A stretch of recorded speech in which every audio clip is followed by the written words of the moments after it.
Good afternoon, everybody. My name is Eoin Woods. I'm the CTO of a company called Endava. And one of the things I do is conference speaking. And this afternoon, I'm going to give you a talk around productionization of software systems. So I'm now going to switch from you seeing me, which is not very interesting, to seeing my slides, which is hopefully much more interesting.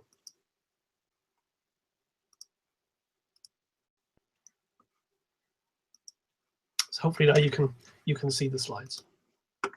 So our talk is called Getting Your System to Production and Keeping It There.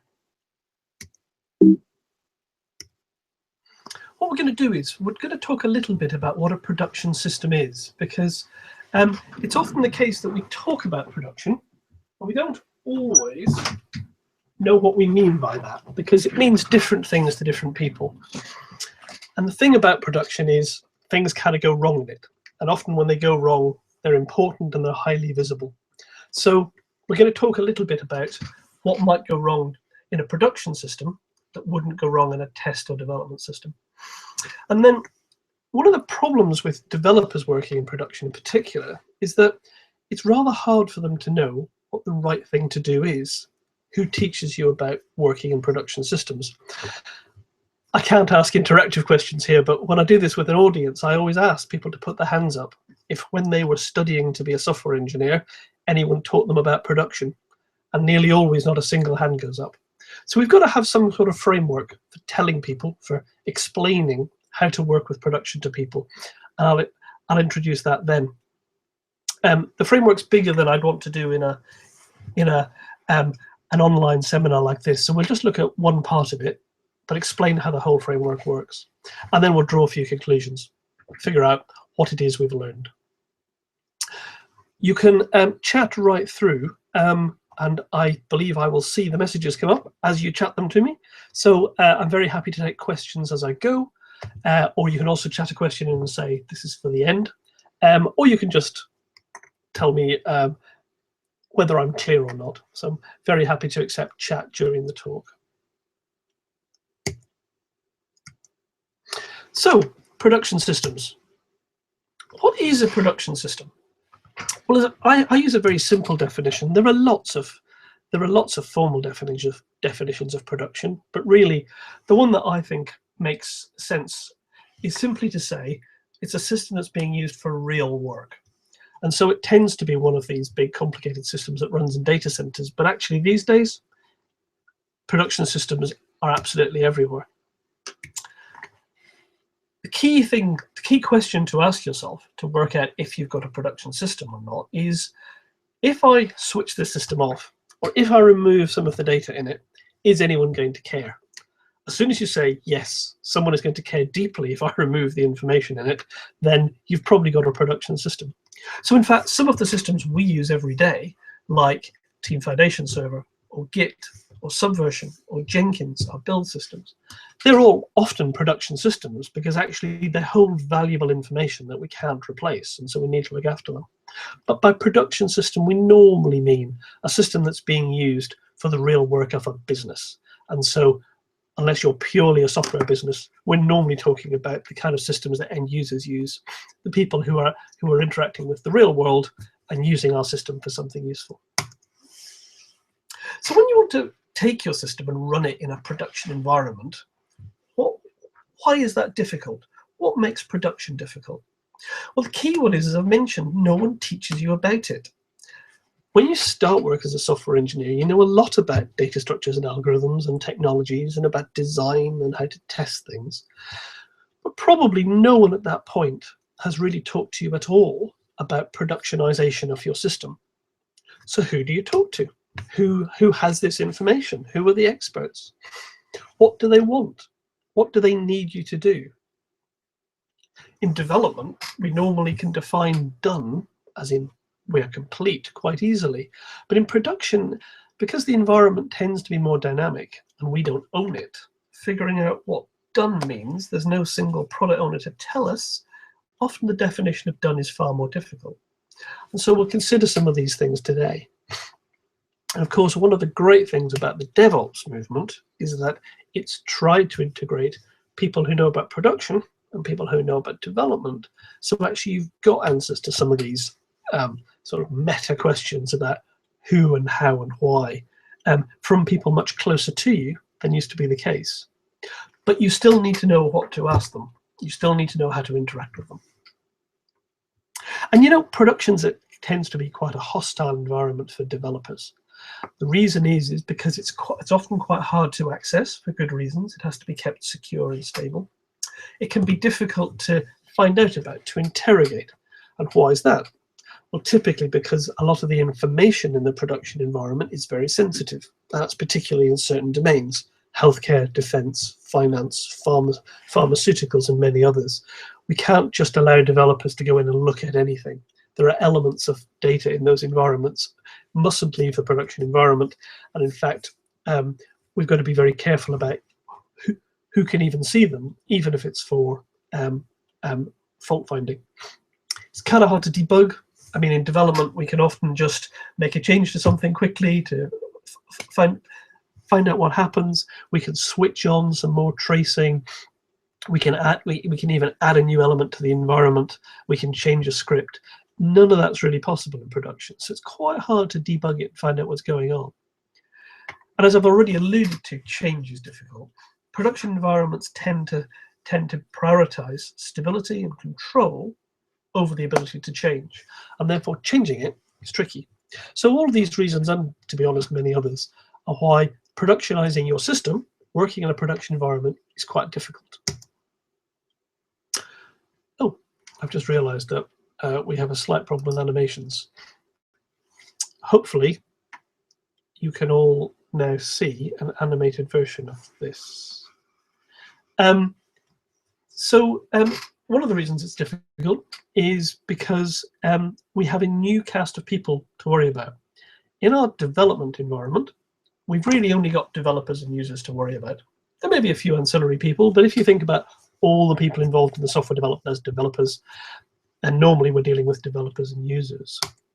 Whereas in a production environment, there are a lot more people who care. We have people such as the operation staff who are going to operate and run the system. We have people such as our infrastructure organization. We have who are actually providing the infrastructure, deciding what infrastructure we can use. We have people such as business managers. They're the people often who employ and manage the end user community, but they're quite different. They probably don't use the system, but they've got a very distinct interest in how it works. And then we may have a whole group of people who are interested in the system, not from a question of what it does, but more a question of how it does it, and in fact, why it does it. And those people we might call auditors. They're people who inspect the system, maybe for security or correctness. They may be checking it for compliance with regulations and so on. And you've even got people like acquirers. These tend to be people like executive managers who may have a very weak understanding, really, of how the system works or why it's there.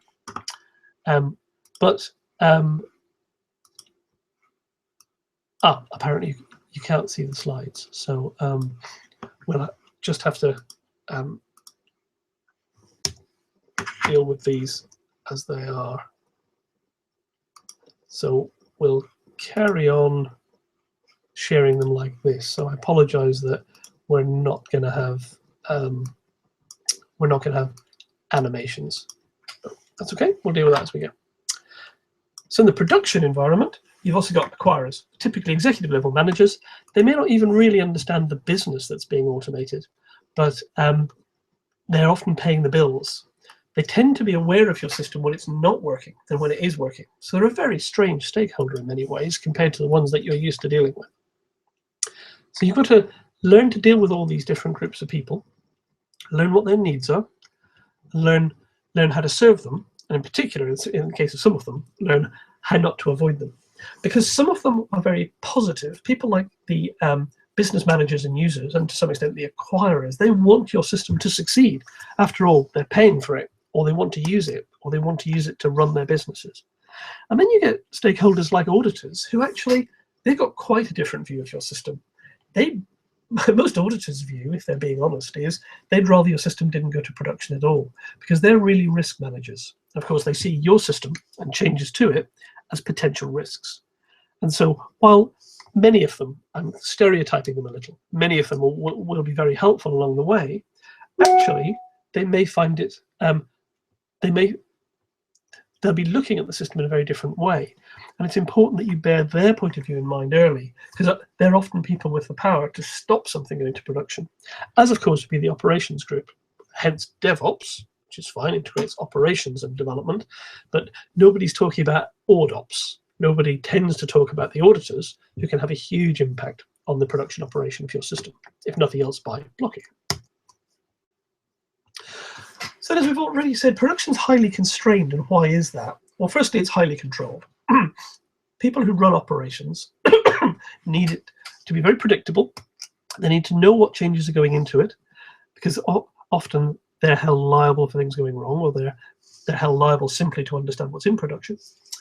And so they need to apply a lot of control, particularly around change. And there's typically, even if it's now becoming more automated, there are formal processes for putting change into production. The other big constraint is that the content's all valuable. What was our rule for a production system? If you remove a big chunk of the data, somebody gets upset. So the content is valuable. And what do we do in test environments? Say a complicated integration test doesn't work. What's the first thing we tend to do? We remove the data from the database to reset the system. We run the tests again. They tend to work. That tends not to be an acceptable thing in production. Whatever data is there is valuable. Even in fact, if it's partially corrupt, we're going to have to fix what's there. We can't just remove it and start again. And lastly, as I've said, change can be difficult because there's a wide range of people who are interested, and they've got very conflicting views on how useful and how positive change is. Another thing I've discovered over the years is that production's awfully unpredictable. In development and test environments, they're not connected to anybody else, really. They may be connected to other test systems, but they're not connected to the big wide world. And so they tend to have relatively predictable lives. Things occur to them that you were expecting. If there are tests run, you probably knew the tests were going to run. The workloads are probably quite predictable because you designed them, or someone you knew designed them. It's all fairly predictable stuff. As soon as you connect a system to the real world, things can get very unpredictable. And it's not only systems connected to the outside world. If you're connected to a complicated web of enterprise systems, you can end up with very unpredictable events occurring across the system of systems. That is the system that is all those systems connected together. Some years ago, I was involved in running a fairly complicated production system for a large investment bank. What we did was we processed a certain kind of trade for the bank. We were considered a middle office system if you're from banking. And dividends on shares were of great interest to us. We needed those to process our trades correctly. We were processing a kind of trade called an equity swap, if you're from a banking background. And we had the ability to take in these records of dividends. We call them dividend trades, and they weren't really trades. These notifications would arrive, and our system wasn't very clever because there were never very many of them. There were a couple of hundred a day.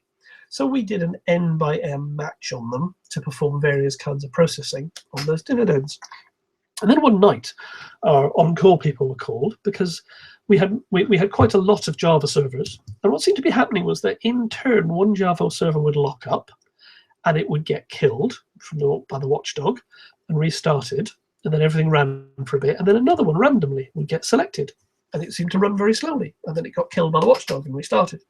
And then another one, a different one normally, would get the same process. And it kept on going for hours and hours. And in the end, they called her on-call support. Several hours later, well, we quickly realized we had a garbage collection problem, but we couldn't work out why. We seemed to be burning a lot of CPU and a lot of memory was being used. Turns out that a system upstream of us that we barely knew existed hadn't sent us a couple of hundred of these dividend records. They'd sent us 61,000 of them. And our rather naive algorithm was trying to load them into memory and do an end-by match. Now, clearly, that's not the cleverest way to do it. And there are ways to make systems much more resilient to that kind of thing. We'll talk about a few of them later. But the point was that we would never have written a test case for 161,000 dividends because there's no way that that would have made any sense in our business domain. And so unpredictable things happen to real systems. And it's just something we need to be aware of. And we need to bear in mind that when we're productionizing systems, it's not just the things we've been told about our systems got to be able to process. It's all the other things that we would never think of. And so we've got to build in a different level of resiliency. A less pleasant part of production is that it's highly visible. I used to make a joke. I used to handle quite a lot of production incidents for quite a big part of the investment bank I worked for. Apparently, I have a very calm tone of voice when in a crisis. I can assure you that I was anything but calm inside, but apparently I sound calm. So I used to get put onto these production incidents quite a lot. And one thing that I always reflected on was how senior managers would learn the names of people involved in these incidents very quickly. And that wasn't always a good thing, because of course it wasn't always a good situation. We were often costing the bank money or causing it problems. And one thing that I realized early on was that production systems are highly visible. If anything goes wrong in your development environment, just like apart from your developers and the end users and a few testers, no one cares. Soon as something goes wrong in production, which might be a relatively minor thing, it can often get escalated very, very quickly to a very high level in the organization because it has a business impact. And therefore production is highly visible. And that can be quite an unpleasant thing for software developers early on in their careers in particular, because you can feel very vulnerable. And so people need to know that this is the case. They need support. And they probably need to go through some dummy incidents to get some idea of what it'll be like to be highly visible, to be on a conference call with 40 senior people who are all asking, when is this going to get fixed? And as we've alluded to a couple of times, you don't own production, do you? As software developers, as software designers, software engineers, or indeed software managers. We can argue that we own the development and test environments because they're created for our purposes primarily, but we definitely don't own production. Production is actually owned by the business, and their proxies in owning it day to day tend to be the operations group. And so we're a bit disenfranchised here, is that we're used to owning the stuff we work on, having total control. But that's one of the reasons we don't have total control over production. It's not ours. And in particular, the data inside it does not belong to us. It belongs to the organization that owns and operates the system. And so that requires us to think slightly differently about how we treat it. Again, something that certainly no one explained to me when I was going through my software engineering education, or indeed for several years afterwards. So given that we have these production environments, what actually goes wrong in them? Well, there's a number of classes of things. Firstly, you tend to get a lot more performance surprises in production than you do in a development environment. Particularly systems that are connected to the outside world. We talked a bit about things internally, but so things that are connected to the outside world, interactive load can be very hard to predict. Sometimes this is self-inflicted. There are many stories about marketing organizations, since organizations have gone online, running large advertising campaigns for products or special offers without telling the technology group they were going to do it. And so there's a massive amount of traffic, which from the IT group's perspective is totally unexpected, and they weren't prepared for it. But you can simply be surprised by changes in the outside world. Journalist mentions your site, you get reported on the NewYorkTimes.com. Or in the old days, we called it slash dotting. Somebody covers you on a high volume news site, suddenly you get a massive amount of traffic. Or just you get lucky in commercial terms. People suddenly think your product is terrific and they want to buy it. But that can be quite surprising. In fact, at Endava, one of our websites supports a very large international golf tournament, and they have the peakiest performance profile you could hope to have. For 3 days a year, they're in the top 20 sites on the internet in terms of traffic. The rest of the year, they get nearly nothing. And it's because the golf tournament lasts 3 days. And they're the center of the golf world for those 3 days, and then the world moves on. So interactive load tends to be very different in production to development and quite difficult to predict. You also can get a lot of surprises in batch processing. I mean, I'd say we've got a lot less batch processing than we used to have, but an awful lot of systems today still have some sort of batch processing to do reporting or to do calculation or to pre-calculate stuff that has to run during certain periods of the system lifecycle. And you can get great surprises in these. I mean, classic ones would be towards the end of business cycles, so end of weeks, end of months, end of quarters, end of years. You could suddenly get a whole lot of stuff in your batch you weren't expecting. Or maybe you could have predicted it was going to be different. After all, it was the end of the year, but it was very hard to know what would arrive. And you can also just get surprises of the sort that I mentioned earlier. People send you a lot more work to do one day, and they're not going to tell you about that. Whereas in a test environment, you're probably generating the work, so you've got a pretty good idea what's going to arrive. And the last thing that happens to systems is that you get people that deliberately or inadvertently abuse your system terribly. And these are probably end users. So another system I worked on a long time ago, I say a long time ago, a few years ago, we built quite a sophisticated search into it. When the system had been built, it had searching, but only on individual things. So you could search on transactions or users or accounts and so on, customers and things like that. And then we built this sort of integrated search into it where it would be a bit more like Google. You know, you just typed in strings and it had this big full text index of all the keys and all the interesting names in the system, and it pulled them out for you. And we had a terrible problem then with some users discovered that they could report on massive numbers of things very easily through this. And so it was a very easy interface for them to use, which was great that they liked it. But then they used to produce, they used to ask the system for all the transactions that happened this year with all the clients attached. And there was so much data in this. Just the database operation was taken many, many minutes to complete, and then produce a huge result set, which we would have had to shovel back to the client. So luckily, we actually had a governor in the system that it let the database end of it run for a certain period, and then it killed it, and it would return a certain size of result set, and after that it truncated it off and wouldn't send any more back. So we had learned some lessons from our dividend, our very large dividend mistake. But this kind of thing, again, it's very hard to predict what these people are going to do, because they're not going to tell you they're going to do this. They do it because the facilities are in the system. They don't think out to themselves beforehand, what am I going to try? You tend to find as well that production systems run in very complicated environments. Sometimes this is because they connect to a lot of the outside world. You might have a lot of client connections, for example. There may be other companies. You might be in a business-to-business environment where you get a lot of complicated workload arriving from outside your company, or you can just be in a complicated environment. The bank I alluded to that I used to work for, I shouldn't name them, but I'm sure you can all find it via LinkedIn. Just in the investment bank, we had 4,000 systems. So there's a tremendous number of possible interconnections, which can produce very unpredictable behavior. And so you tend not to have environments like this, certainly not real ones, in your development and test environments. So what can happen? Well, three major classes of things I've seen go wrong.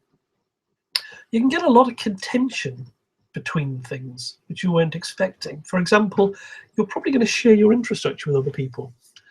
What other systems are using the same storage arrays that your databases are using, for example? When is their peak in workload? This actually happened to me some years ago, is that we were moved on to new disk arrays because we were very heavy database users, and it all worked brilliantly for a couple of months.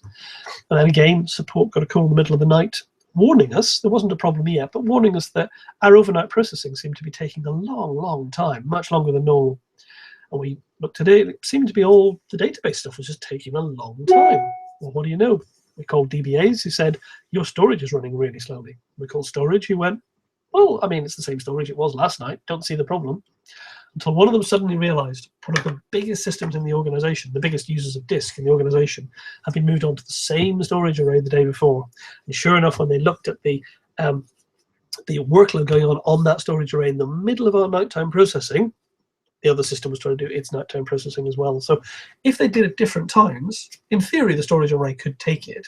It's just that it slowed down a lot. It didn't fail, it just slowed down a lot. If they'd been scheduled at different times, they'd been on different arrays, we would have been fine. And that was something, again, very hard for an application team to predict because they normally don't have that much control over things in the environment. You can also just get unexpected behavior. Systems that you connect to suddenly might change your data format, or they might send you data in individual records was before they sent it in huge blocks, or they might suddenly send you, and your processing might assume one way or the other, and might send you a lot more than you were expecting or a lot less. And when you integrate with other things, there's a tendency for us to treat those as if they were part of our system. I mean, we're just making a call. It's just like calling part of our system. But of course, as soon as you integrate into somebody else's world, their world may work in a different way one day to it did yesterday, and they're not necessarily going to tell you.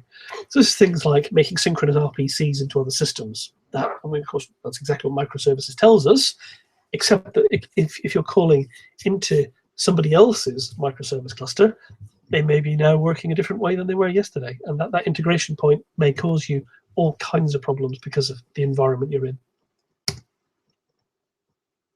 You also find that failures just happen in production, sort of inevitably, because production systems, as we've already talked about, are used for real. They're not reset every couple of days and restarted. They just sort of run, or successful ones sort of run forever. And you can get defects in your software, which in development you can fix immediately, but actually in production, you may not be able to fix immediately. You may need to work around them. Or if you do need to apply a fix, there's a much more involved process for getting that fix into production. The platform itself is going to fail someday. Now, of course, systems are designed to be highly available, to be redundant, to have disaster recovery. But all that stuff that needs designed and tested in, and actually, again, we tend not to be very good at teaching junior engineers how to do this stuff, if nothing else, because it tends to be rather complicated. And again, test and dev platforms, we don't care nearly so much when they go wrong. And then finally, you get failures in the environment. The kind of things we've talked about is that these things really happen in production, and they really make a big difference to our real workload. Whereas when they happen in dev and test, we just tend to postpone things. It's not nearly such a big deal. And finally, security in production is another thing that I've seen go wrong time and time again. Security is really straightforward, typically in development environments, isn't it? What do? We tend to grant everyone access to everything. Well, why not? Because, frankly, security sort of gets in the way of getting stuff done.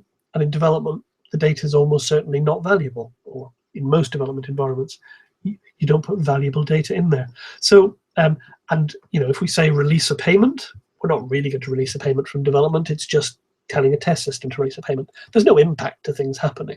So security is dead simple.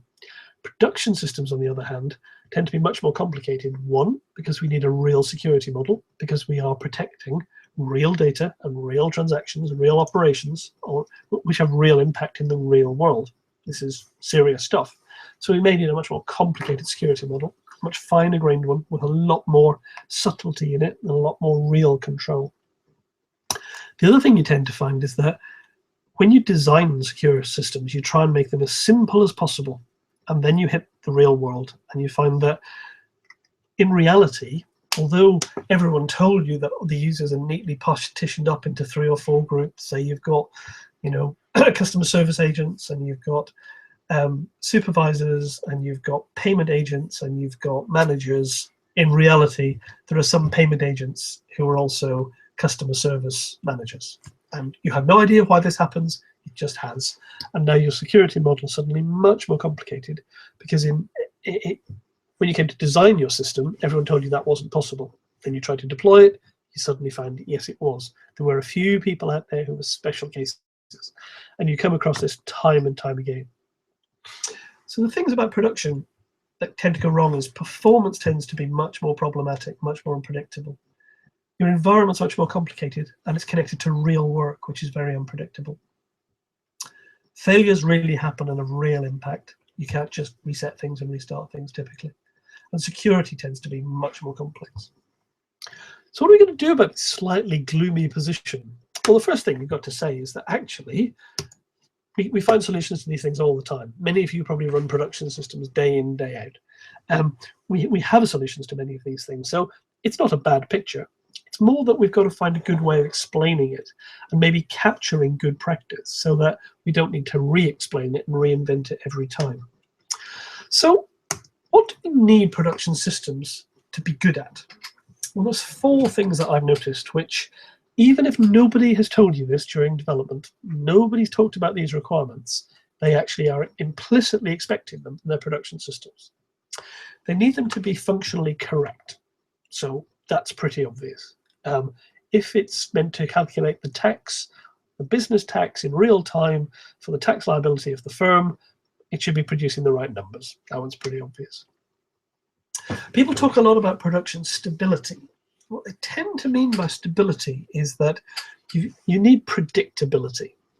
So in any situation, you know what the system will do. In some cases, that might actually be to reject workload. It might not be to process it, but you know what it's going to do. It doesn't do surprising things, whether it gets strange inputs, whether it gets overloaded, whether people try and attack it. It does predictable things. People expect systems in production to have a certain capacity. They can be quite difficult actually to find out what capacity people expect, but they definitely expect it to have a capacity. They've got some idea as to how much workload they expect to put through it. By capacity, it means that we can process a certain level of workload whenever required. And then finally, security. Often people don't talk about security at all. But they do expect systems to be able to limit who can perform what actions on what resources inside the system. And they expect that to be very, very reliable so that they don't have security surprises. So how might we go about helping people to meet these requirements, stated or unstated? Well, what I've noticed is that we often tend to try and put in technical fixes for them. We try and apply a technology, and that's fine. You absolutely need some technology, but actually there tends to be three aspects of achieving any of these characteristics.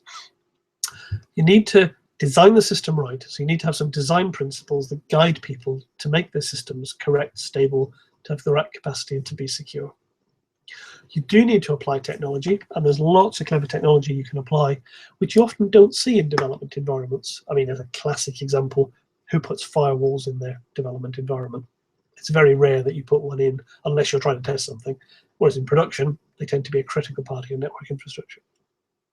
And then there's the process side. What are you expecting from the people, and sometimes the systems, in terms of keeping them running?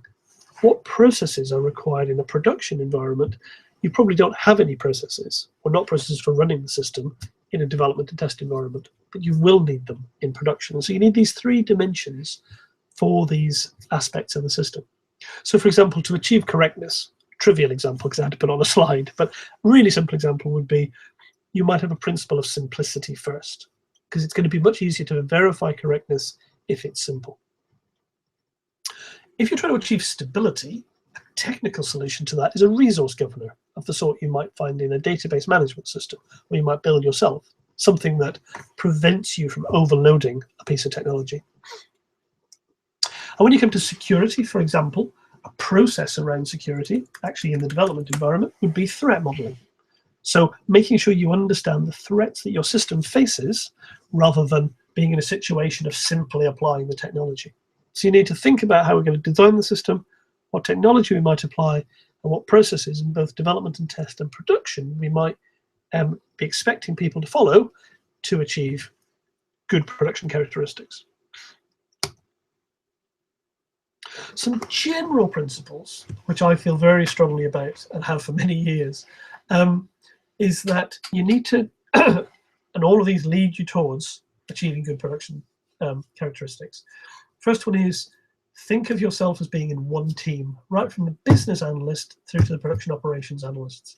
I have this challenge for teams at Endava when they're doing continuous delivery, because they keep telling me they're doing continuous delivery. And my challenge for them is, if you have a production problem that's completely technical, I expect the business analysts to take it really seriously because it's their system. But similarly, if you have a bug in production, say those tax calculations aren't quite right, I expect the production support analysts, who are really infrastructure experts, to be taking that really seriously. I'd be very worried about that too, because again, it's their system. You need to have one team. I know they're going to report into different managers in most places, and actually that's fine. You may need them to report to different managers, and as long as the managers cooperate, it normally works absolutely perfectly. But you need people thinking about being one team, from the business analysts through to production support. Secondly, automate, automate, automate. The reason for automation is twofold. One, it's efficiency. Second, it's reliability. If you're efficient, you can release often. And releasing often is a great thing because we can put value into production. But if we automate something, we have to figure out the process in simple enough terms that we can tell a computer how to do it. Because computers aren't very clever, are they? Leaving machine learning on one side. We're not quite at machine learning for production releases yet. So to automate it, that means we've actually got to work it out in detail. And that's a really, really useful discipline. And having automated it, we should be getting reliability out of that. And so that brings a lot of benefits. We need to measure what we're doing, especially in the production environment, and that leads us to getting better at it. If a release takes 6 hours, how do we make it take 4 hours, then 3 hours, then an hour, then 25 minutes? Those kind of improvements. If we've had 2 outages this month, how do we only have 1 outage next month?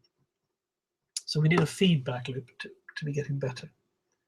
And finally, all engineers, myself included, we have a tendency to chase perfection because, of course, perfection is nice. And we've often in our academic education, we've been trained to search for perfection. Actually, when we're dealing with production, perfection often isn't possible. And actually trying to chase it often gets in the way of doing the right thing. So being good enough rather than perfect is often exactly the right thing to do in a production environment. These are very old principles. If you know people who started their careers on mainframes, who probably now have grey hair, and you mention these things to them, they'll nod. They'll be very familiar to them too. They've been around forever. But today, they are leading us towards continuous delivery in DevOps, and that's a great thing, because it is absolutely great. I mean, the thing the mainframe guys didn't do so well was integrate the development and the operations people together. There tended to be a big group called systems programming that sat in the way, and today we're getting much better at this one team thing. So let's take an example back to our framework, and let's talk about stability. What would the principles, technology, and processes be that would allow us to achieve stability? The design principles for stability would be to fail quickly, to isolate problems in the system where they occur, and to always ensure you've got steady state operation. So if we're going to fail quickly, what we mean by that is that as soon as we spot a problem, we probably need to stop what we're doing and tell who called us. Just typically this is throw an exception, return an error code, rather than continuing to retry. Retries can be one of the biggest problems in a production system because everything gets locked up in retry loops. Of course, retry has its place, but in general, the simplest thing to do is to simply stop it, and then something right at the top, some controller, might retry the whole thing. We don't want lots of retrying going down a tree because it can become very unpredictable. And the other thing is we don't want things locked up waiting for other things to occur forever. So timeouts are fundamentally important. They help us to fail quickly. To isolate problems, some of the techniques we'd want to use would be flow control through the system so that we don't keep on sending messaging into an overloaded component. So we isolate the problem in that component. We might use circuit breakers, and that's the idea of I have a slide explaining the algorithm, but basically we don't keep on calling something that's broken. We simply return failure quickly and go back to our caller. Bulkheads, they're quite conceptual idea, but it's how do we isolate problems in one area of the system from running into another? An example in the Java world is if you use more small JVMs, then those are implicitly introducing bulkheads between the processing running inside each JVM. So for example, you might have user request processing in one set of JVMs, you might have calculation in another. If the calculation starts running slowly, the user request processing will not be completely messed up because of, say, the garbage collector running inside the calculator. And finally, integrate asynchronously so that if something has a problem, you can very quickly recognize it and and be able to react rather than be all locked up waiting for it to come back to you. Then to ensure steady state operation, we start with the simplest one possible, really, really straightforward, except we don't tend to do this in development and test systems. How do we housekeep the system? How are we sure that old information is thrown away, that disks don't fill up, that old transactions are closed off, to make sure that things that are never going to be finished are automatically finished by the machine, so that they don't cause algorithms that look for open work problems, all those kind of things. How do we keep the system running smoothly and predictably without human intervention? Or if human intervention is required, well, we need a process. We talked about process as well as technology. How are we going to housekeep the system? We need to allocate our resources very predictably. So, for example, allocating in the same order, pre-allocate them in blocks, and then reject requests that overshoot what we've allocated. Don't allow ourselves to over-allocate resources. Memory is the classic here. Don't allow ourselves to over-allocate memory to the point where everything stops because we haven't got any free memory in our garbage collector. If we're garbage collected, it has to kick in, or we just stop if we're a non-garbage collected system. Can we use governors? We talked about them a moment ago. So a governor is something inside a processing unit which recognizes that a piece of work is too big to be reasonably processed and stops it. For example, the Oracle database has got one built in. I've built many into systems that check for calculation runs, for example, and only allow individual calculation components to run for a certain amount of time, and then they interrupt them and cancel them. And then throttling is where we simply make sure that we don't overload pieces of our system by limiting the rate that we send information into it. So this might be that we know something can take 10 transactions a second, so we actually put a throttle into the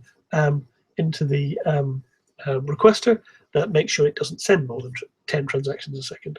Or perhaps that we know that we can only have 12 outstanding or 100, whatever it is, outstanding asynchronous requests. So we don't create any more when we've got the 120 outstanding. We just wait for some of them to complete. We help to avoid potentially overloading the thing that we're sending work requests to.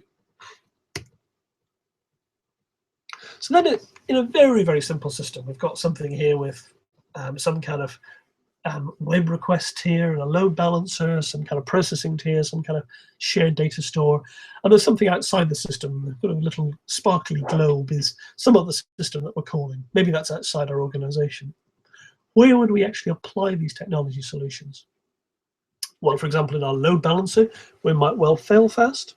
If the load balancer could have some sort of ping type request on the web service layer, and that's taking longer than 1 millisecond, then it could start rejecting requests with service temporarily unavailable type codes, rather than allowing workload to propagate in.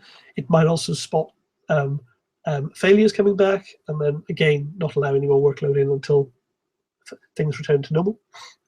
In our web tier, sort of trivial example, but we often log lots of stats and lots of information there so that we can spot the traffic passing through our system.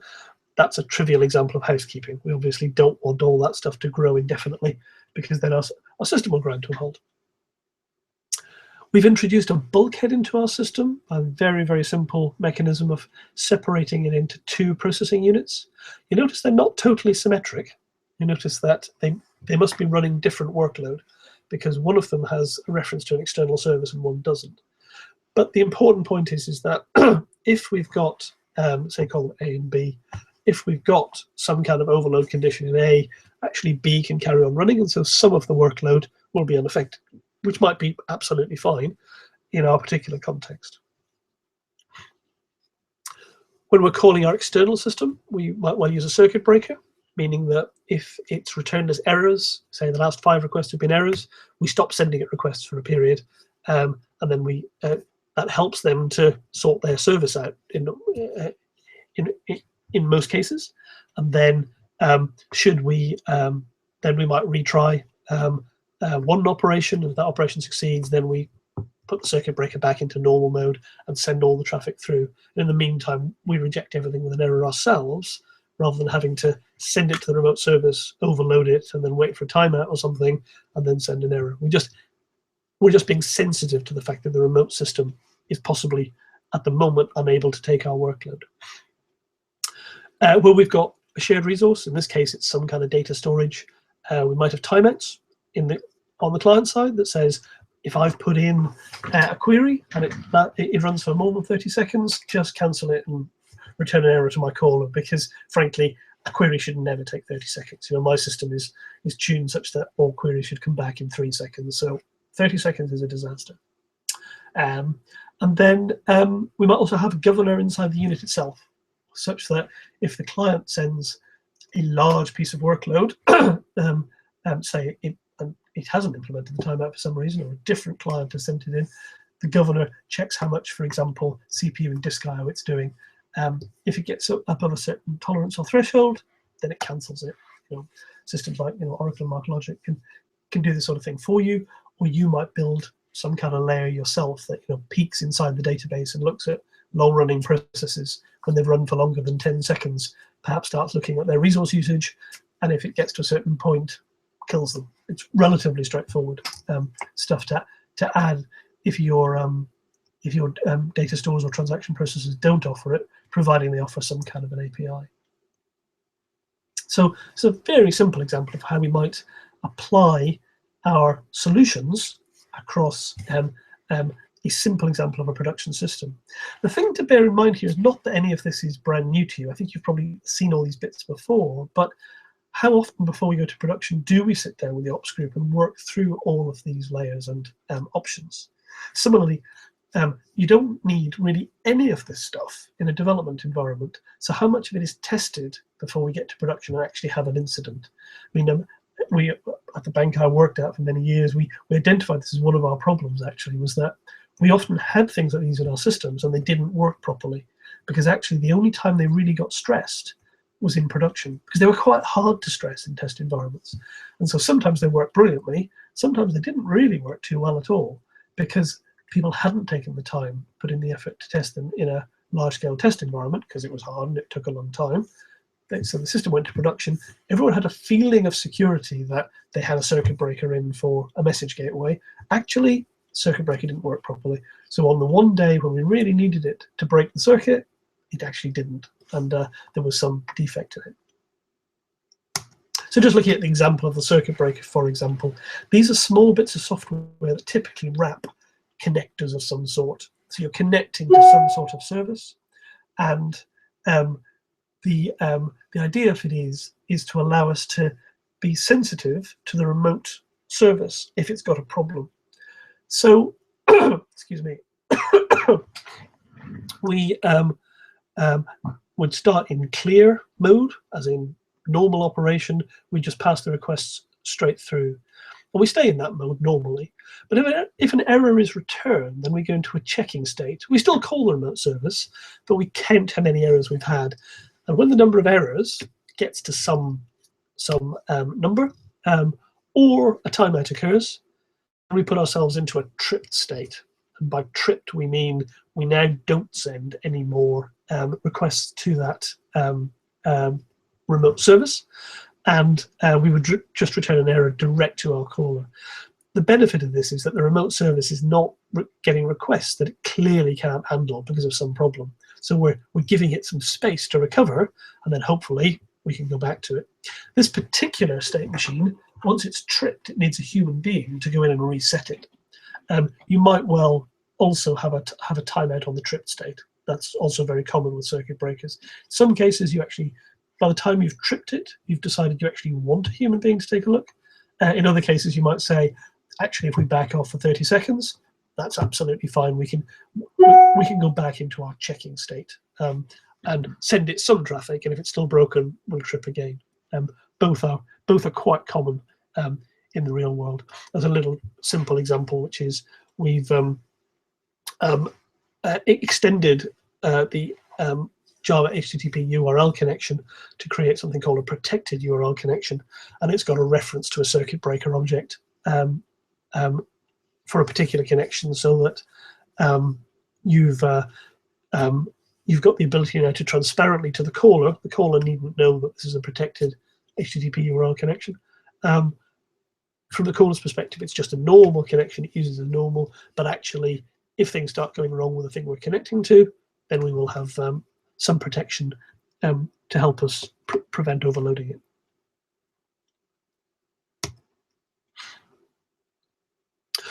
If you were looking at the processes to achieve stability, there's 3 principles that you'd want to be thinking about. Repeatability, keep doing the same thing over and over again, because if it's a bad thing, that will cause pain, so you'll fix it, and the more times you do it, the better you'll get at it. So remember the old phrase, which is if it hurts, do it again, which we normally apply to releases, not just releasing, production operation too. If we're if something is difficult, we should do it again and again until we make it easy. We should automate as much as possible. We've talked about that already. We want to automate routine stuff, but also difficult stuff. However, we've always got to allow the human back in the loop with automation to make sure we don't get runaway systems. Common problem when people start automating things with quite sophisticated feedback loops. And finally, all of your processes need to drive towards transparency so that human beings can see what's going on inside the production system. So for automation, again, to give a very simple example, we almost certainly want automated change and automated manipulation of our production environment, if nothing else to give us scale, but also to give us reliability. Humans are very bad at doing the same thing 10 times. Computers are very good at doing the same thing 10 times, providing you can tell them what to do. We will then take logging and metrics out of each of the parts of our system and push them into some kind of monitoring system. Some systems we've got today, like AppDynamics, are very sophisticated. New Relic can do this for us. And days gone by, we had to build it all ourselves. Today, we've got quite a nice choice. We've got things like the ELK stack, which can provide quite a lot of insight into what's going on in the production system for us and give us a good leg up, a good start to doing automation. We can build it all ourselves, or we can in fact use relatively off-the-shelf products if we're using fairly standard technology. Key thing though is that the insight has to go back to the human being who's overseeing the automation. Yes, it might go back into the automation directly, it can drive automation, but the human being's got to have transparency on what's going on, otherwise there's potential for disaster. Things running out of control in ways we didn't expect. So obviously, we can also we can go through the rest of our solution framework. We just looked at stability. We can do it for correctness, capacity, and security. In a rather longer version of this talk, that's exactly what I do. We can identify principles, technology, and processes for each. I think you'll find those slides on SlideShare and elsewhere, and on my own website as well, if you want to have a peep at what I say for the other dimensions to production operation. What have we covered? Key things is, first point to take away is that production is just different. It's not ours, it's not yours. It doesn't belong to development. It belongs to the business, the people who own and operate the system, and their proxies are the operations group, not the development group, and we just have to accept that. And it's a pretty demanding environment. People expect it to be correct. They expect it to be stable in very unpredictable situations. They expect a certain capacity, even perhaps when there are elements of that unpredictable environment are trying to overload that capacity. They expect the capacity to be there. They also, these days, expect the capacity to be relatively elastic. That's more of a development problem. And they expect it to be secure. They expect the system to have good security characteristics. These things are not unachievable by any means, but we have to have some way of organizing our advice for people, as in, how do you actually do this? Because people don't come out of university or out of software engineering training courses being able to. And so we've got to find some way of organizing the knowledge and sharing it with each other to find out what works, and to make sure that we can pass it on to other people so they can be the best engineers they can be. And in each case, we have a tendency as an industry, we do this with everything really, we have a tendency to focus on the technologies. We've got to make sure we design the systems in such a way that they can be operated. And we've got to make sure that we put processes in place so that they can be operated, probably by the operations group, which is why integrating with them as one team very early is really important to us. These requirements and principles actually go back to the age of the mainframe. They're not really new. We reinterpret them in every generation because our environment changes slightly. But they really are quite old, and as such, they're very proven. And CD and DevOps are the latest incarnation of how we're explaining these to people. The great thing is that it's getting some really welcome attention from development. Historically, it's been very hard to get development to look at operations and to take operational aspects of systems seriously. So it's good to get some attention from them. And we've got lots of new technology being developed in the DevOps space to allow development and operations to work together. One of the ones we like at Endava is Ansible, for example. And Ansible is great because it allows developers to write playbooks. It allows operations to write playbooks and roles. It allows the two to come together and to collaborate on some shared artifacts. And that is a new thing, and that's terrific. It really helps us think about productionizing, rather, getting our systems ready for operation much earlier. Ansible is obviously only one of many tools that allow this collaboration, but the tools that do allow this collaboration are relatively new. And finally, it's all about breaking down silos between groups in order to actually make this happen, because there's no point development getting the system ready for operation without dealing with operations. And that's, I see this as a DevOps anti-pattern we see in lots of our clients when we go in and we actually do project delivery. We don't just go in and talk about DevOps, but when we're looking at how they're doing their software development and trying to work out how we're going to work with them, very common anti-pattern is lots of DevOps technology being used by the dev group and operations not being involved, and maybe even being resistant to it, ironically. So breaking down the silos is actually just as important as making sure that that we've got good shareable technology. Again, this brings us back to designing the system so it's sympathetic to operation, making sure we have good technology to support an operation, and making sure that we've got sets of processes for both humans and computers, automated and manual processes, so that it can be operated. So to learn a bit more, there are a few books I recommend. Obviously, I would recommend my book. I always do. It's one of the few architecture books which actually has explicit discussion about how you get our systems ready for production. It's called The Operational View. And so that's why I do put it in here. We were certainly the first book, I think, to put that in. But books that are more focused directly on production. The one at the back is an interesting series, really, of essays. They're from big internet companies, so people like Facebook and Amazon and Google, and it's how they operate. They're very, very large internet-facing estates, which obviously have a level of scale and complexity that many of us don't need to deal with. But it's very interesting. They've asked each organization to take a different aspect of operations and talk about how they do it. And so you can get real insight into how some of these big sites are run, which can feed into how you design and build your systems. Mike Nygaard's a great speaker on this kind of topic, and he wrote a book a number of years ago now called Release It. Release It is really the distillation of Mike's experience and his war stories over the years. He's been working, I guess, since the dot-com boom, really, so the early 2000s, on productionizing systems. And the book is slightly confused in places, in the sense that it doesn't have a very strong overall structure, but it's absolutely full of golden advice. It's very much hard-won knowledge. He too has worked on production systems for years and years and years. Unlike me, he's worked on production systems mainly for clients. I've tended to work on my own production systems, and so he's got a very broad view of what tends to go wrong, full of really good advice. And finally, Design, Build, Run is a bit more of a process kind of book. Dave Ingham works for Accenture, and so they often work with data center operations groups in very large companies who are quite process-centric. Now, you may or may not be a great fan of formal processes, but your operations group may well come from that background. And so one of the reasons I still mention Design, Build, Run, even in this era of DevOps, is that by reading it and having some insight into the kind of process-based approach that your operations group probably feel comfortable with, you may well find that that helps you build some bridges there and bring them on the whole productionization journey for your software. And so I aim to speak for an hour, and I've spoken for 59 minutes, so that's not bad. So that's me done. Thank you very much for your attention. I'd be very happy to take any questions, or otherwise, you can contact me via my website very easily, which is just my name. Sorry,